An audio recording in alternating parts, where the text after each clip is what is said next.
This is SSPTV News, brought to you by Samsung Productions and the Hazleton Standard Speaker.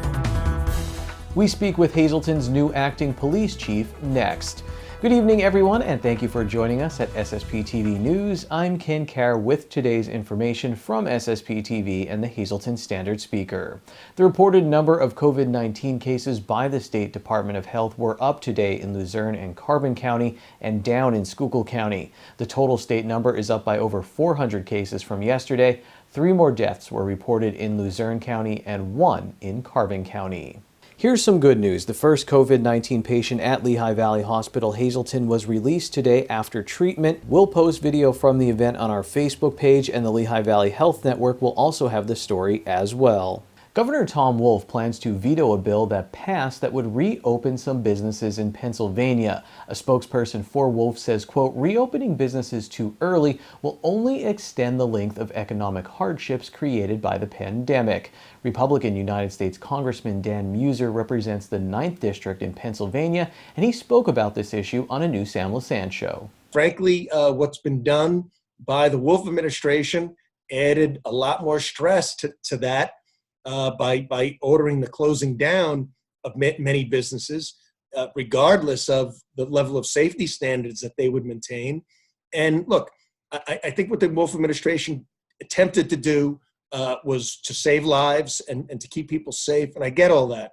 But I don't believe that they should be mutually exclusive. I think you can have a safe work environment and keep people and allow people to work. The Wolf administration has been responsive. They've been available. They've been good in that way. But we need to do things better if we want our economy to not fall apart and again shut down rather than slow down. You can watch that new Sam Lassand show with Dan Muser and State Senator John Udechak tonight at 8:30 and anytime at ssptv.com.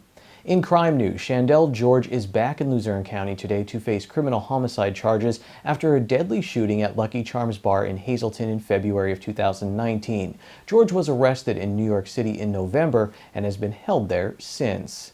Hazleton Police Chief Jerry Speziale is currently on unpaid personal leave, and Detective Sergeant Brian Schoonmaker is now acting chief in the city until Speziale returns. Our Janine Lassand spoke with the acting chief today, and they started out by discussing what the change in leadership means for citizens. At this point, all it means for the public is that someone is here taking care of the police department, making sure that all of the grants and all of our policies, procedures, everything are being maintained and taken care of in this time.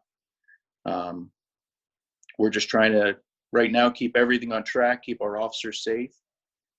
We've been keeping them well supplied with masks, disinfectants, different types of cleaners for the vehicles, as well as continuing to do our jobs and making arrests and handling our daily incidents. Chief, talk about how you've been handling this pandemic as opposed to handling some other kinds of disasters or emergencies that happen in the city. The biggest difficulty right now is just trying to maintain, as they would say, social distancing, keeping our officers with enough gloves and masks and personal protection equipment to keep them safe and keep them from getting sick or causing any exposure to them. It does create quite the challenge of decontaminating every time our officers are dealing with something, and it's very time consuming at this point compared to what might have been a snow blizzard or some other type of catastrophe. Have you noticed that people are listening to the social distancing as you are patrolling the streets, and is it something that you are enforcing? We are trying to enforce it. If anything, I would say we're more educating people. If we find a large group congregating, our officers have been going to that area and saying, listen, you just need to break it up, stop the spread of, help stop the spread of the COVID-19. And people seem to be listening. We still have, of course, some people who don't want to follow the rules, but we're trying to work with that. Have you seen with the transportation of any of the prisoners, how are we handling that if they are crossing state lines, or they're from different states? We're following the CDC's guidelines on everything when it comes to that, that if we have to go to, for example, New York to pick up a prisoner to bring them back here for their arraignments on being wanted or different things like that, we're following the same guidelines. They're being cleaned, they're being given masks, gloves, transporting it into vehicles. Once they're brought back, let's say to Hazleton, we would then take the vehicle up to the firehouse now where we have the new decontamination unit, and we would decontaminate the vehicle and all the equipment that we've used with that prisoner. Time now for weather on SSPTV News. I'm going to call it a decent weekend coming our way. Here's our forecast from the National Weather Service. 90% chance of rain tonight, low of 37. New precipitation amounts between 1/4 and 1/2 inch possible. Saturday, 30% chance of rain, mainly before 8 a.m. Cloudy through mid-morning and then gradually clearing with a high of 43 degrees. Wind gusts as high as 25 miles per hour. At night, mostly clear, low of 32. Sunday is mostly sunny with highs in the mid-50s. 40% chance of showers at night, mostly cloudy with a low of 38. Mostly sunny Monday, high of 51. Partly cloudy Monday night, low of 35. Tuesday has a 30% chance of showers after 2 p.m. Mostly sunny with a high of 54. And then Tuesday night, 30% chance of showers before 8 p.m. Partly cloudy, low of 30 degrees. Get out your local sports attire tonight and support local high school seniors and medical professionals. All of our local schools will be turning on their stadium lights tonight from 7 p.m. to 9 p.m. to honor this year's senior class and medical professionals. The score will read 20-20 and the down and distance will be 4th and 19 to show COVID-19 is on its final down. People should remain at home and look for coverage of the event in the news and on social media, but you are encouraged to post photos or videos of yourself online with your school's colors and use the hashtag PIAA together. We have a great sportscast coming your way soon, and next, college students talk academics during a pandemic.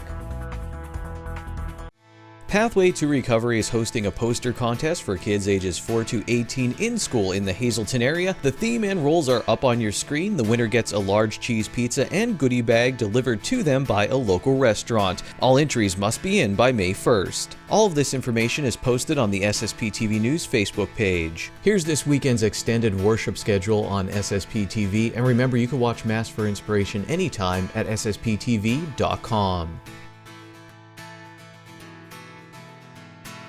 SSPTV News would like to send sincere condolences to the family and friends of the following: James Joseph Caparel, 84, formerly of Hazleton. A celebration of life will be scheduled at a later date. Anna Marie Cookie Ruby, 72, of Calares. Mass will be live streamed at 10 a.m. Monday on the All Saints Parish McAdoo Facebook page. The Damiano Funeral Home in McAdoo is assisting the family. You can send condolences at damianofhinc.com. Joanne Muma, 78, of Hazleton. Services are private. The Harmon Funeral Home in Drums is handling arrangements. You can send condolences at harmonfuneral.com. Eileen T. Lindsay, formerly of Weatherly. The McHugh-Wilczek Funeral Home in Freeland is handling arrangements. And Patricia Fulton, 82, of Drums. Services are private. The Harmon Funeral Home in Drums is assisting the family. You can send condolences at harmonfuneral.com.